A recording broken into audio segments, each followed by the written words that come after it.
Hughes, you directed the documentary, The Defiant Ones, on HBO. What made you want to do a documentary about the intersection of Jimmy Iovine of Interscope Records and Dr. Dre? Well, I had known both gentlemen for at that time, over 22 years, and had met them before they met each other. And I went to HBO with the idea of doing a Dr. Dre documentary initially. And the president greenlit it over the phone, but he told me there was one problem. I said, "What's that?" He said, "I just greenlit a documentary with Jimmy Iovine about Interscope." I said, "I'll call you right back," because the light bulb went off right then. And that's when you got and you contacted him? I called Dre. I pitched him the idea of both of them, a tandem documentary about their partnership. He loved it. We called Jimmy, and Jimmy loved it. And then it was a little difficult because Jimmy started having a crisis of conscience about going into all that was happening in the 90s and the death row and the violence and the corporate wars. And so he got cold feet. After we got a green light, it took another year to convince him.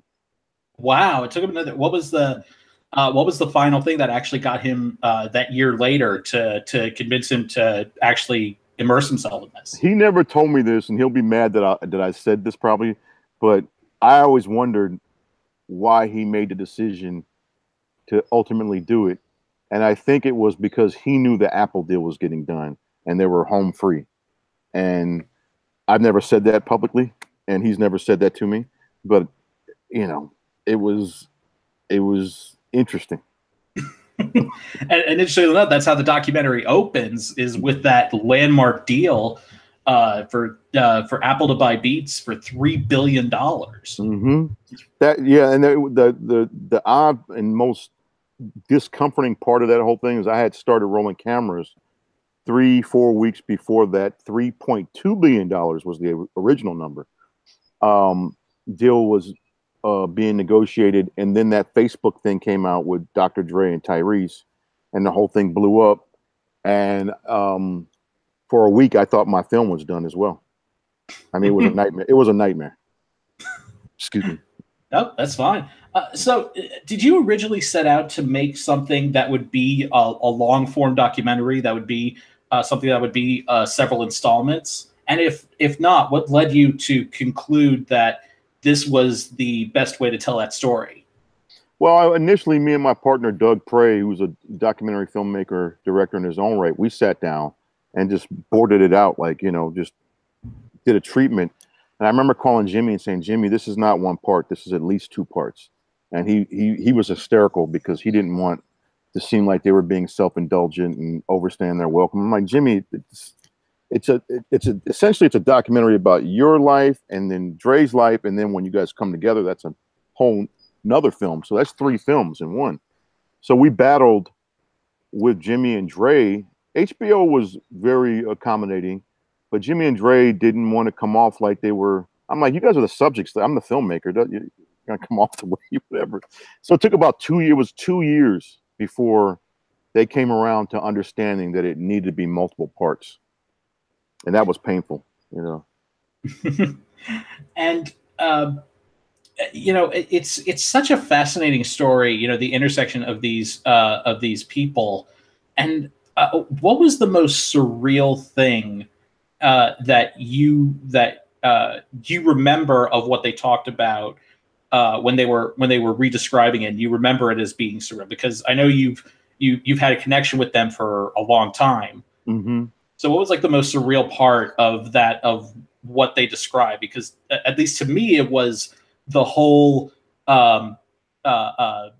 just decline of the whole East Coast and West Coast thing, bubbling up at the Source Awards and then just going completely insane. That's where I was going to go with it. That was the most surreal part of the journey for me, is to see all those guys open up about it. Not just Jimmy, but Dre, who doesn't talk about this, Snoop Dogg, who's never talked about it, Puffy, who's never talked about it. Then you got Nas as kind of the fulcrum of, there as well, who was there. I forget who else, but it was like this group cathartic moment we were all having, and me as well, because none of us were able to have this post-mortem, and I mean that pun intended, on that era, and kind of come to terms with it. So that was surreal and painful for me as well. There's a lot of pain that went into the film. You know, and it's always just fascinating how much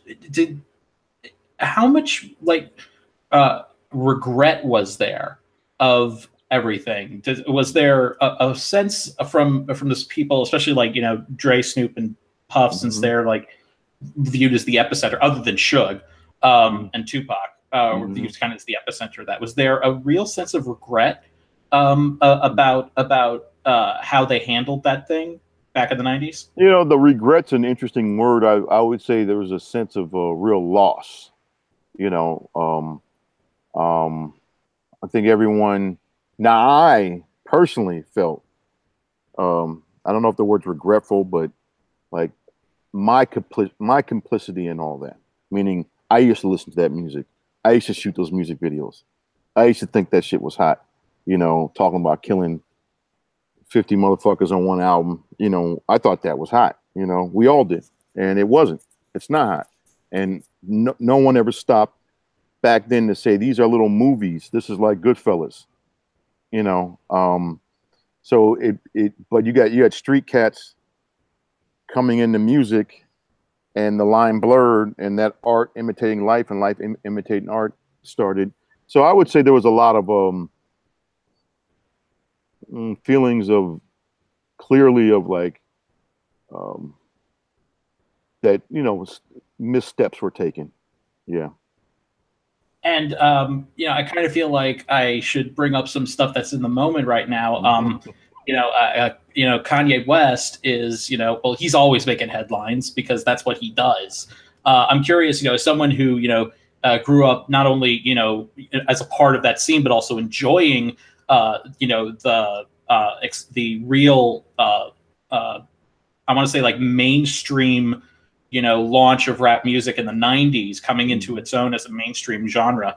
What's your opinion of Kanye West and the way, not just specifically this, but overall how he operates?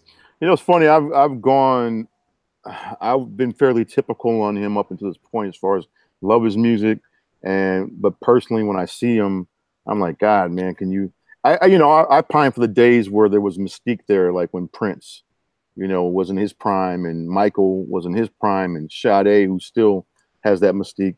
That was always, artists should maintain that, because you project yourself into an artist and their thing, and it's a fantasy, and it's a romance you're having with an artist, you know. And so Kanye has kind of stripped all that bare, but I will give him credit for one thing outside of his music, which I think is incredible, is I watched that interview with Charlamagne the God, the 1 hour and 45-minute interview. Have you seen that? I have not watched that one yet. I thought that was pretty remarkable. I'm not with this Trump bullshit. And that's pretty obvious for me to even say that, you know. Ooh, look at the wind chimes. Now, that must mean some special shit's going down right now.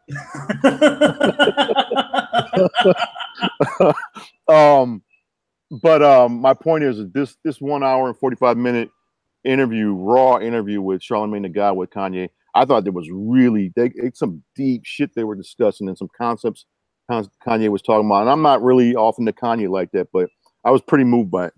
I'm not moved by the slavery thing. I don't even care about. I just think he's trying to be provocative to be provocative in that sake. But the interview was pretty profound, I thought.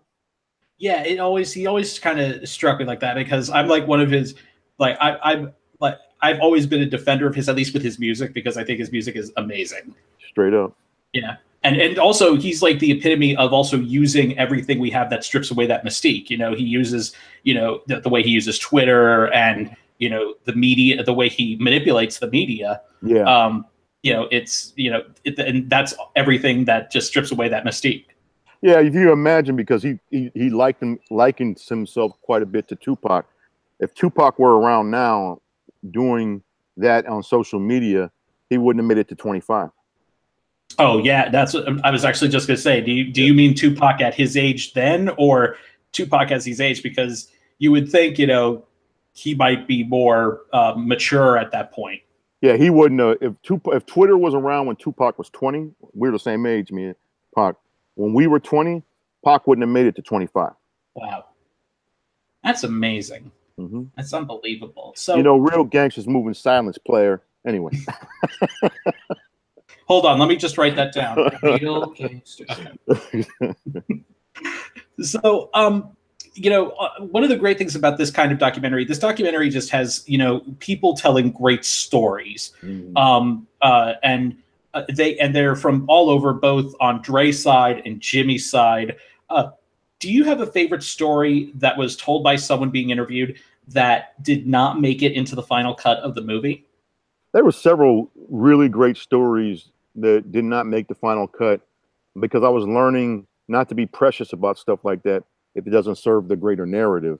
But there was one story in particular where it was in the chapter about Jimmy going through all that pain and making Born to Run and all those hours and trying to get those sounds and try to get that.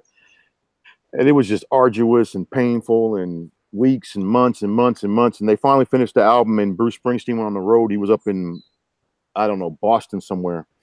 And Jimmy had to master the album and then take it to the boss before he was the boss when he was staying in a motel. But they had to go to a record stereo store because they didn't have stereos or, headphones and all that stuff, and play the album. When it was done, the album, Jimmy brought the mastered version, and Bruce was like, "This sucks," and it's the album. And they went back to the motel, and Bruce threw the album into the pool. And Jimmy's like, "You just threw our whole life in the pool." And John Landau convinced him to get on a train and go home. And Jimmy took he took 10 Valium. It was the first time he took Valium. A friend of his. And John Landau convinced Bruce, because Bruce was clinically insane at the time. Because it was the album that was released was the one he threw in the pool. And he wanted to start it. That story was visualized. It was edited. It was really polished. The way, you could see the album floating into the universe. I did a whole thing with this narrative. And it was only another minute and a half. But it's actually on Entertainment Weekly. I gave them some outtakes online, and they have that scene. Oh wow! Yeah. Did you have a favorite one from Dre's side that did make it in? Man, there was all kinds of stuff from Dre's side. I can't remember because there's so many of them. There's so many of them. Even in that colorful area with Lonzo, there was some funny stuff in there about women. That it just was too. There's a lot of stuff. You can make a whole nother movie out of it. I don't know one that comes to mind that sticks out though. So you mentioned earlier that you had worked on you had shot several music videos, especially for Tupac and Dre and for people associated with that genre. Was it weird to be chronicling something as a documentary filmmaker that you had been so personally involved in? Yeah, that was really strange. And at times, again, I use the word painful because I had a great friendship with Eazy-E when I was very young. He was one of my first mentors. And me and my brother had shot a lot of stuff with NWA that was lost footage. And I found the footage somehow and had to deal with the Eazy death. I never really processed Eazy's death. I never really processed Tupac's death. We did all of Tupac's first music videos. I hadn't realized I didn't even process their deaths, And yeah, it's surreal because knowing Dre as well as I knew Dre then, knowing Jimmy as well as I knew Jimmy then, there's a lot of people in the movie, business people too, that I was really close to. And people like Marilyn Manson that I was very close to. So yeah, usually that doesn't work when you're that close to people making a story about them. But that's where my partner, Doug Prey, helped a lot because he didn't have a relationship. So he wasn't influenced that way. And that's why I brought him in, to keep me honest. But I found I didn't need that much. But moreover, I think that I knew things about the culture that an outsider wouldn't know. But I also was able to keep an outsider's objectivity because I would take the scenes when I would have a 3-minute scene or a 5-minute scene or 15 minutes run, and I would go show different rooms of people, my mom and her friends, and some teenagers, some millennial, whatever it was. I would show black, white, midgets, giraffes, whatever. Seriously, I would show different, and I kind of figured out because the piece in one moment you're with Stevie Nicks in the studio, and then you cut to Eazy-E and his Jerry curl, and you're like, what has this got to do? And you couldn't take for granted, as a filmmaker, I couldn't take for granted that people that were interested in Tom Petty would be interested in the DOC of NWA, and I had to make sure that the stories were great. Is the bottom line. And what was the most gratifying thing for you to experience while making this film? The most gratifying thing, to be quite frank about me making the film, was doing it without my brother, because it's a one person gig directing. It really is. It's like coaching an NBA team or NFL team. You can't have the team look over at two coaches, because half the team's going to pick one coach and the other half's going to pick the other. There's that. And then in this medium, me and my brother and I, we came up in the auteur school of, cinema. And that's about having a voice. And in order to have a voice, it has to be a singular voice. So it was really gratifying finally to do something that was 100% me, and to get back to me, as far as the way I see things, the way I hear things.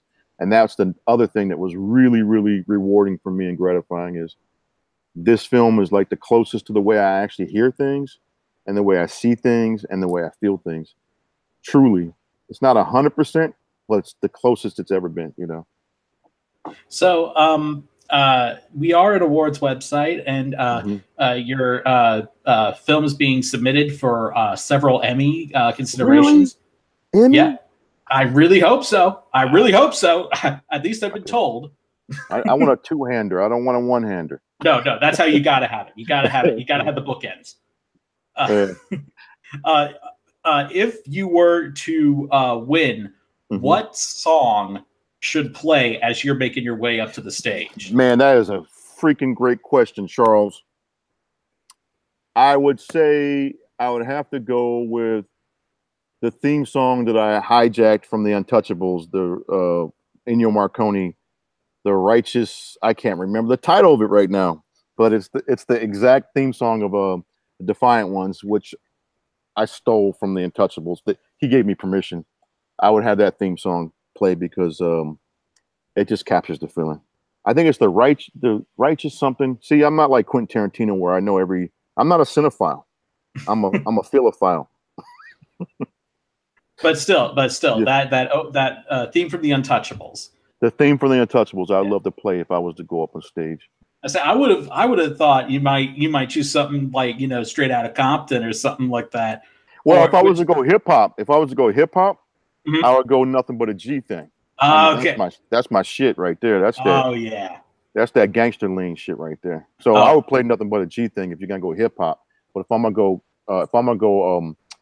let me give you three. For composition, I would go with the Ennio Morricone Untouchables. But if I was to go for rock, I would go for Closer, 9 Inch Nails Closer. Oh, nice one. Nice one. Oh, man. Well, thank you so much for joining us. This has been fantastic. And The Defiant Ones, it's on HBO. It's on HBO Go. Everyone should go see it. And Alan, we wish you all the best this Emmy season. Thank you so much, Charles. I appreciate it.